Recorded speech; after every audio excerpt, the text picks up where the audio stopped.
हमारा पड़ोसी देश श्रीलंका इन दिनों आजादी के बाद से सबसे गंभीर फाइनेंशियल क्राइसिस से गुजर रहा है। यह महंगाई दर 17% के पार पहुंच चुकी है। मार्च में ही $1 की वैल्यू 201 श्रीलंकाई रुपए से बढ़कर 295 श्रीलंकाई रुपए पर पहुंच गई है। मतलब श्रीलंकाई रुपए की वैल्यू में 46% की गिरावट। इस वजह से हर चीज बेतहाशा महंगी हो गई है। एक कप चाय की कीमत 100 श्रीलंकाई रुपए है। एक पैकेट ब्रेड 150 रुपए में मिल रही है। नमस्कार, मैं हूं आपके साथ अभिषेक गुप्ता और आज के पैसा ये पैसा के एपिसोड में जानेंगे कि डॉलर के मुकाबले किसी भी देश की करेंसी की कीमत कैसे तय होती है और डॉलर के मुकाबले उस करेंसी के कमजोर होने से आखिर होता क्या है।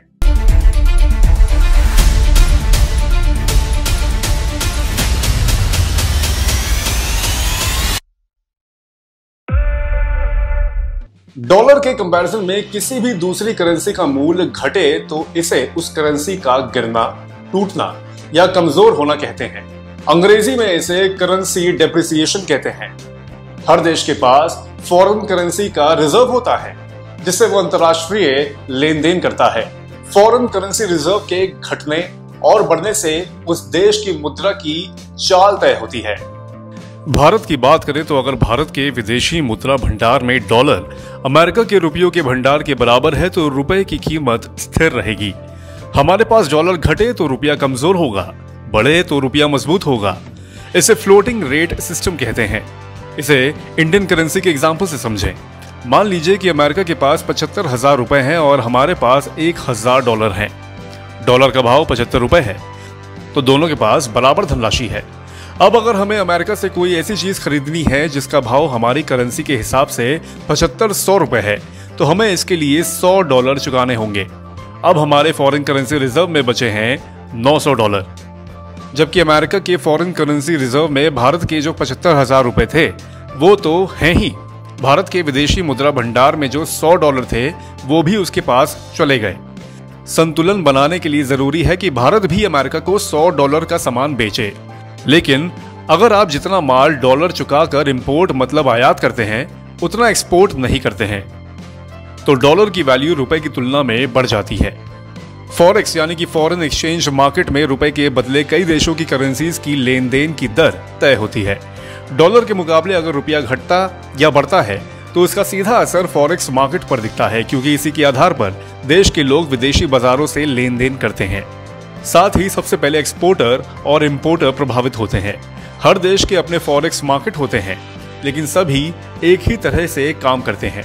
श्रीलंका हो या कोई भी दूसरा देश अपने जरूरत की चीजों या तो वो खुद बनाते हैं या उन्हें विदेशों से इंपोर्ट करते हैं और विदेशों से कुछ भी इंपोर्ट करने के लिए उन्हें डॉलर में चुकाना पड़ता है।